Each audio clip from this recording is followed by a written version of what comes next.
Hello students, now we are going to have electrolysis for a 10th standard chemistry. Now here I kept electro and lysis as a two different word. Now those two words in that, lysis means breaking and electro means using of electricity. So in short we will go through that. Lysis means decomposition. Now to what particular thing we are decomposed, so it's a chemical compound. So it's a decomposition of a chemical compound, and that compound should be either in aqueous state or in their molten state. So decomposition of a chemical compound either in aqueous or in molten state by passing electricity, that chemical change is called as electrolysis. As we know, electrolysis is based on conducting electricity. So either we have a substance coming under a conductor or a non-conductor of electricity. Most of the metals, alloys, are a good conductor of electricity, whereas non-metals are bad conductor of electricity, which are called as almost non-conductor. In non-metal, graphite is the only one which is coming under conductor category. Now this conductors, either it will be metallic conductor or electrolytic conductor. Metallic conductor, as we have discussed, all the metals are involved in that. Okay, and electrolytic conductor is a kind of a solution which are having ions, and because of that it is involved in conduction of electricity. So now we are going to have a differences between metallic and electrolytic conductor. Here are the differences between metallic and electrolytic conductor, where you can focus. Here the flow of electron will be done in a single stream, that too also from a negative pole to positive pole. So like take an example of a battery. Okay, and in that also the electricity will be passed from negative pole towards the positive pole. Okay, whereas electrolytic conductor, over there it consists of two stream. In what way? In that two different ions are there. One is called as cation, another is called as anion. So cation is flowing towards the negative electrode called as cathode, that I am going to show you, and anion is moving towards the positive electrode called as anode. Another difference in that, it is a major property of metal, whereas this is the property of electrovalent compound. You know, electrovalent compound, that means the one which are having ions. Okay, even metals both in solid and in liquid state conduct the electricity, like copper wire you can take example, whereas electrolytes are good conductor only in a state of aqueous or in molten state. So I use that same term in the definition of electrolysis. And the major thing, whenever electricity is passed, you know, electricity is like a flow of electron. So when that electron flow is passed through this particular metallic conductor, there is no chemical changes occurred. So it is only a physical movement of electricity. But here, whenever electricity is passed, there is a new product formed, and that will be collected at electrode. This is the most common electrolytic setup. So most of the time, I think from 6th standard on, what you have seen, the electrolysis setup is somewhat like this. It is having its outermost cell, which is called as electrolytic cell. Now electrolytic cell, why the term is given? The electrolytic cell, it is actually itself a non-conductor of electricity, and it contains some of its units called as electrolyte, that is the chemical or solution what we are using in aqueous or in molten state. The electrodes, which are positive and negative electrodes. This electrolytic cell majorly involved in converting the electrical energy into chemical energy. So whatever electricity will be passed, that is being converted into chemical energy with the help of electrolytic cell. So definitely it requires the electricity from a DC source from outside, from the battery. The next thing is the electrolyte. The electrolyte which is contained inside this electrolytic cell either it will be in their aqueous state or in their molten state. So I can use a term, a compound which either in their aqueous or in molten state allow the electricity to pass through them. It's called as electrolyte. So compulsory here that electrolyte should have free mobile ions so it can easily conduct the electricity. We have lots of examples of electrolyte in all the three different types of solution, that is either acids, bases or salt. We are having this all examples which are actually conducting electricity. But on the other hand, we have non-electrolyte also which are not going to conduct electricity. Okay, either in their aqueous state or even in their molten state, they are not actually the one which are having a free mobile ions, so they are not going to conduct the electricity. In that, we have some of the example like distilled water, alcohol, kerosene, carbon disulfide, cane sugar, benzene, glucose, urea, etc. Now here it is given about the differences between strong and weak electrolyte. As we know, strong electrolyte is the one which can easily pass, through which the electricity can be easily passed, and weak electrolyte is not passing much amount of electricity. It's a small amount of electricity will be passed through it. So they are actually, the strong electrolyte are the good conductor, they are the bad conductor or poor conductor. Here it almost completely dissociates in fused or in aqueous state. That means ions are freely available, but here it is partially dissociated. Okay, because of that, in solution, in weak electrolyte it is ions and molecules together, but as in this strong electrolyte it is a total free mobile ions. Okay, and you know, if a bulb is there, a bulb is attached with the strong electrolyte, it glow brightly, whereas in this case it glow dimly, because electricity won't be passed easily, and that will make that bulb glow dimly.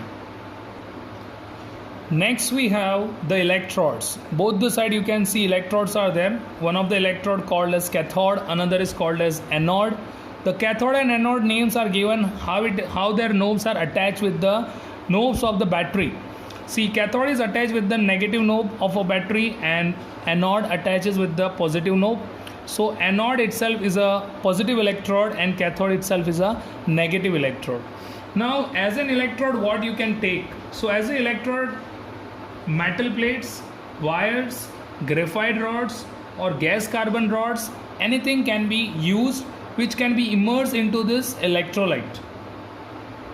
So these electrodes are the actual one where the products are being formed and products are being collected. Now to understand the difference between this cathode and anode, first we should know what is cation and anion. Cation is a positively charged ion. Like if I say it is NaCl. So in NaCl, definitely two different ions are there. One is Na plus and another is Cl minus. Okay, so I can use Na plus is a cation and Cl minus is an anion. Now when this electrolysis will be done, these two ions will be available in this electrolyte, either in their aqueous or in molten state, so their ions are available. In that case, this sodium ion is moving towards the cathode. Why? Because cathode itself is a negative, so negative attracts the positive ion, that is cation, and in the same way anion move towards anode. Now on moving towards the particular electrode, okay, what kind of processes are going over there? So anode is called as oxidizing electrode, while cathode is called as reducing electrode. So anode over there, oxidation will be occurred, and on cathode reduction will be occurred. As I told, on anode negatively charged ion will move because anode is a positive electrode. So Cl minus is moving towards this electrode, that is anode. Now as I told you, it's a oxidizing electrode. So itself, that oxidizing electrode is involved in gaining the electron. Okay, so what kind of electrons? I'll just say chlorine minus, how you will convert into chlorine. So you will write by losing one electron. And as you are going to lose one electron, the process is called as oxidation. So oxidation will be occurred on which particular electrode? That is on anode. In the same way, on cathode, what happened? On cathode, sodium ion, how you will convert it into sodium metal? So by gaining one electron, and that process is called as reduction. Okay, so reduction will be done on cathode and oxidation will be done compulsory on anode. Okay, and you are thinking, sir, who is going to take this electron? So this electron will be flow through this anode again to the battery. Okay, it will be flow. So anode is accepting that electron and cathode is actually giving that electron. Okay, whatever electron is given, that is taken by this cation, okay, to convert it into normal metal, and anode loses that anode over there, anion loses one electron. Okay, that electron will be taken by this anode and giving to the other again to the battery. So this is how the electron flow is going on. For this, Arrhenius gave one specific points for electrolytic dissociation. Electrolytic dissociation means what? It's a process due to which ionic compound dissociate into ions in either fused state or in aqueous state. Okay, so that particular thing is based for, according to that, he gave some points. When the compound is being dissolved in water, at that moment only cation and anions are being separated and the electricity or electric current will be flow. The electric charge, okay, it is being carried by these ions and are responsible for flow of current. The conductivity of electrolyte depends on the concentration of ions. Means more the ions, more the electricity will be conducted. The number of positive and negative ions are definitely equal. So always there is an electrolytic equilibrium in the solution. Always keep in mind the positive and negative ions will be remain same in the electrolyte. Some are non-electrolyte, that also being given. Okay, and whatever dissociation is there, it's totally based on the degree of dissociation. That is what? It's the extent to which the electrolyte dissociate or break up into ions. Means if I am having by chance I'm having 50 molecules. Okay, out of 50, if 25 out of 50, if 25 molecule dissociates, so what percentage I'll get? So I'll write 25 upon 50 into 100. Yes, and I'll get the answer, that is 50%. Yes, so if this degree of dissociation value is coming above 30 or above 30, it is considered as a strong electrolyte. And if this degree of dissociation is coming below that, it is considered as a weak electrolyte. But there is something wrong in this Arrhenius theory when it is being comparable to modern concept. So you can see this modern concept. According to Arrhenius, what was the thing? That water ionizes the electrolyte. Means compulsory in ions are only available when it is being capped into water. But according to modern concept, what is being proved? That electrolytes are ionic even in the solid state, and their ions are held by strong electrostatic force of attraction.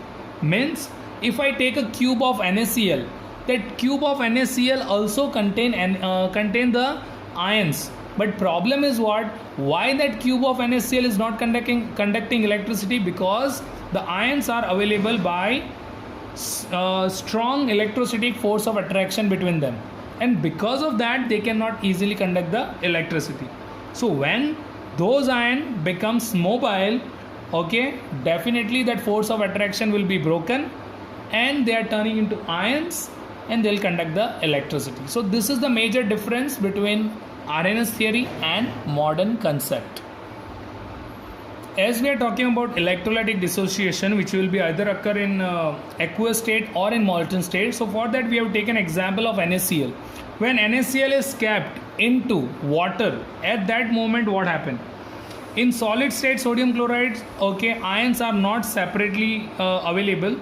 So when you are going to keep them in aqueous state, the major thing is the polar nature of water.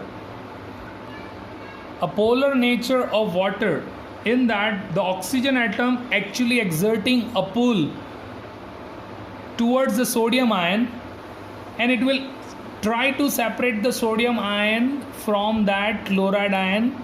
Okay, so the bond between sodium and chloride ion will be broken, where one side pull is created by oxygen towards sodium ion and the similar pull will be created by hydrogen atom over the negatively charged ion, that is chloride ion.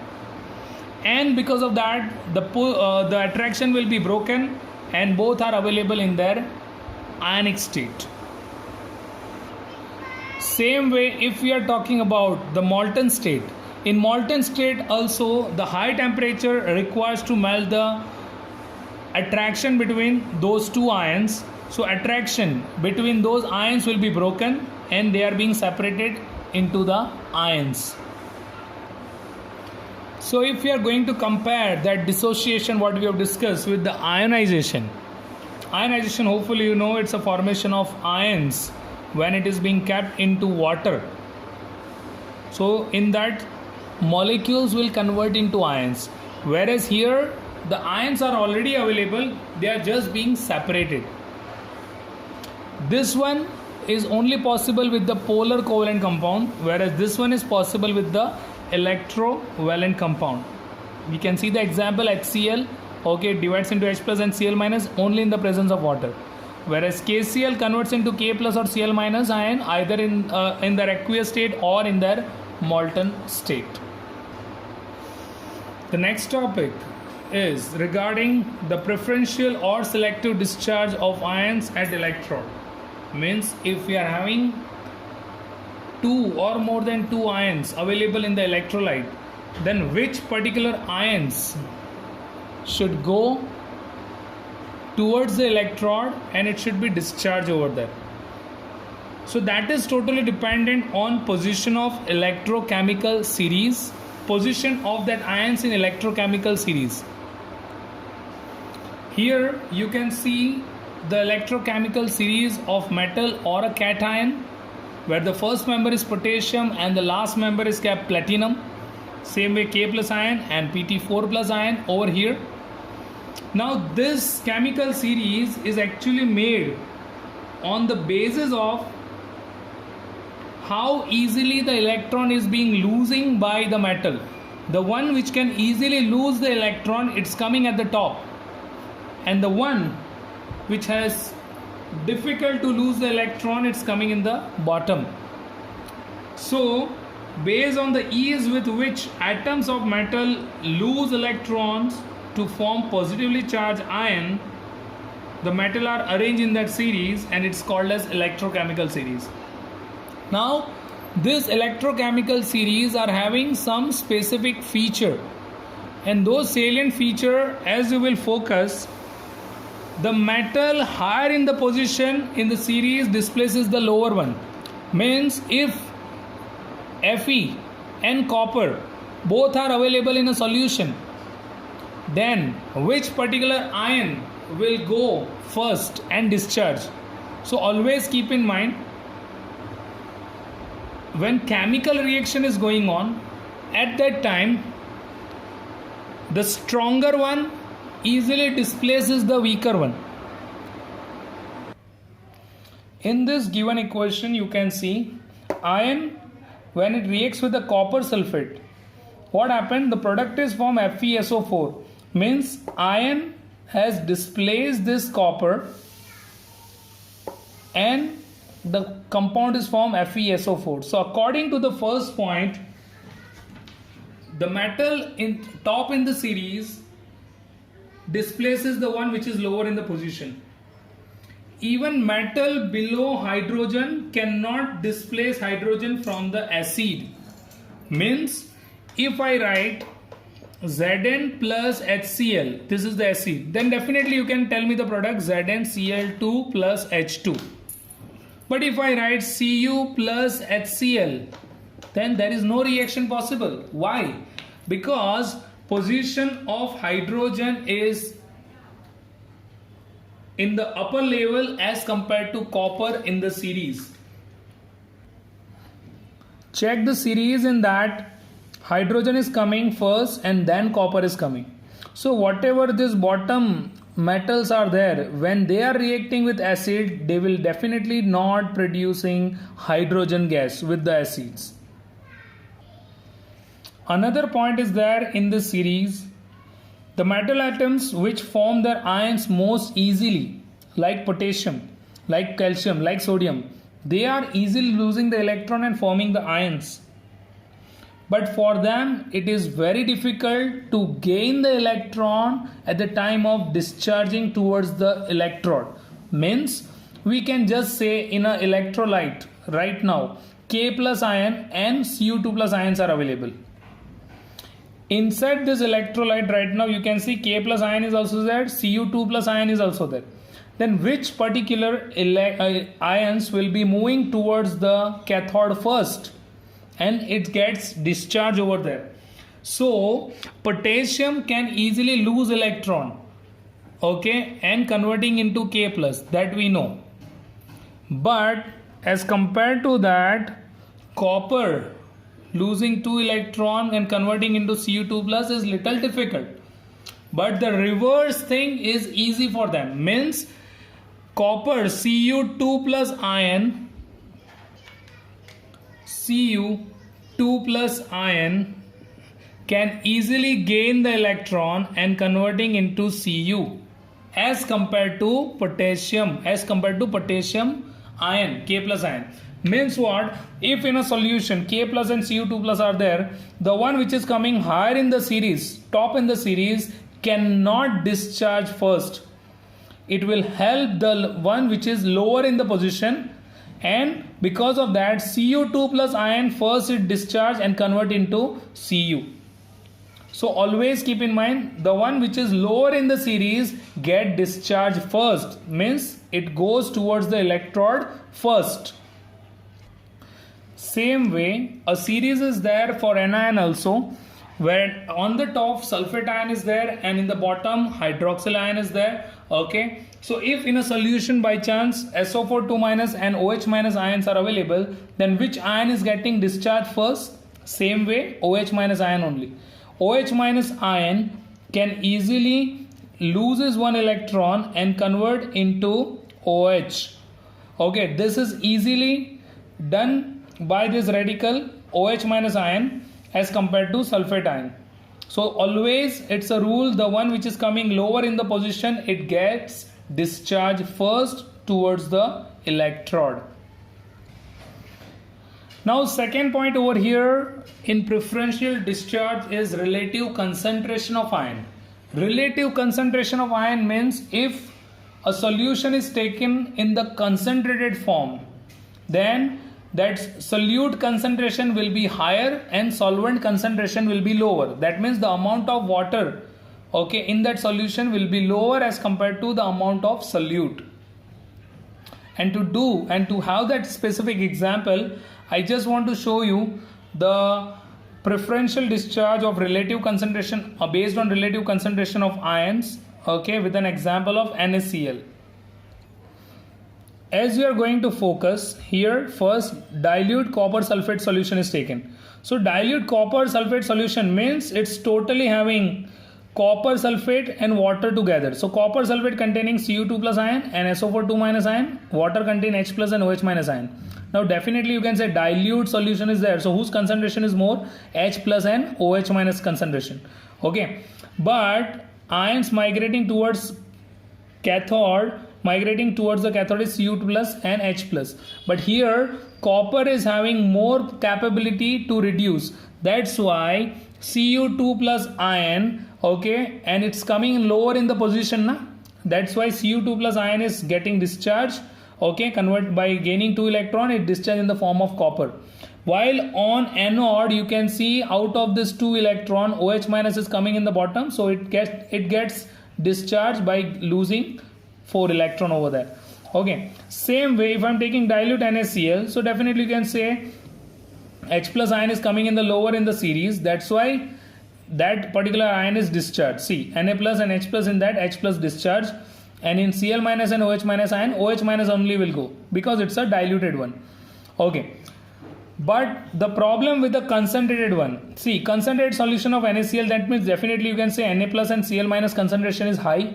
So out of Na plus and H plus over here, okay, which are migrating towards the cathode, H plus should go, okay, Na plus should go, because I told you the concentration rule, if concentration is more, that particular ion will go. But here in this case, why H plus ion again it moves?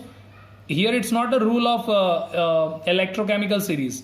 It is a rule that hydrogen ion is having more reduction potential, means it's having more capability to gain the electron easily and getting reduced to form hydrogen. So hydrogen ion by gaining 1 electron converts into hydrogen.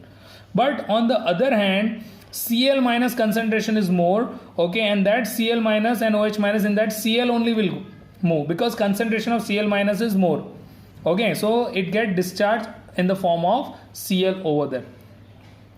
So this is all about how the relative concentration is depending, okay, for this particular electrolytic reaction. Last is about nature of electrode. Now nature of electrode means you are thinking, sir, electrode is only might be available in the normal state, no? So it is not like that. Electrode might be available in two different nature. Either it is called as inert or it is called as active. Inert and active, based on that, either electrode will take part in the reaction or not. If it is inert, look, okay, like a graphite, like a platinum rod, okay, it is not going to take part in the reaction. It is just collecting the product, how I've shown you normally. But if that electrode is active by nature, then definitely itself it gets involved in the reaction. I'll show you that. As we are going to focus, this is the electrolysis of copper sulfate solution, and both the side we have used as an electrode, that is a copper. Now definitely copper sulfate solution, so you can say that ions are available, Cu2 plus and SO4 2 minus, and solution is there, so H plus and OH minus ion. Yes, out of this, with this two move towards the cathode. So on cathode you will definitely say Cu2 plus and H plus, which one will move? So you will get the answer Cu2 plus because it's coming in the lower in the series. So by gaining 2 electron it converts into Cu. But on anode which should move, so you are telling OH minus and SO4 minus 2 minus, okay, these two ions to move. But problem is what? Copper itself is working as a active electrode. And active means what? Itself it will take part in the reaction. When it will take part in the reaction, at that moment it will not just accepting this all ions toward itself, but rather than that, itself it get dissolved. Means this particular copper electrode, okay, it will start dissolving from this particular site. And copper, whenever it dissolves, it loses the 2 electron and it converts into Cu2 plus ion. So you can see what is the major change occurred. Generally we are passing the ions from the solution towards the electrode, but here in this case when the electrode is active, in that case that active electrode itself is getting dissolved and it converts into ion. You can see this all Cu2 plus ion are formed and all Cu2 plus ion are moving towards the cathode again, and they are getting discharged on this particular electrode. So this is a major activity of the active electrode. This is all regarding preferential discharge of ions at electrode. Thank you all.